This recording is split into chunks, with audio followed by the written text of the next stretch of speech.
હાથી બજારની અંદર ચાલતો હોય ને પાછળ આવા જિગ્નેશ મેવાણી જેવા કૂતરા બસે કે ચૈતર વસાવા જેવા કૂતરા બસે એનાથી હર્ષ સંઘવીને કોઈ ફરક નથી પડવાનો. ભાજપનું શાસન છે એટલે ડ્રગ્સ જેવા મોટા આવો જે સમાજને નુકસાન કરનારું જે પરિબળ છે એને રોકી શક્યા છે.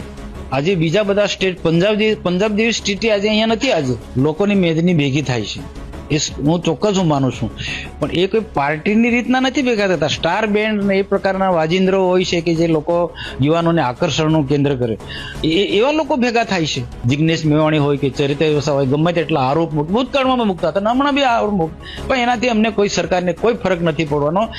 એમને લોકો આવા લોકોને જે ગુજરાતની જનતા આજે ઓળખે છે. પાર્ટી ઘરે મૂકી આવો, અમે પણ ઘરે મૂકી આવો, ચાલો કેટલા કોનામાં કેટલું પાણી છે બતાવો, ચાલો. હેસિયત છે નથી તમારે, બસ ભાજપના પાલતુ પોપટ છે એટલે અમને રોકવા માટે બોલ કરશો, એમાંથી અમે થોડા પીવાના છે. મનસુખભાઈ વડીલ છે પણ એમની ઉંમરના હિસાબે એમનું માનસિક સંતુલન પોતે ગુમાવી દે છે.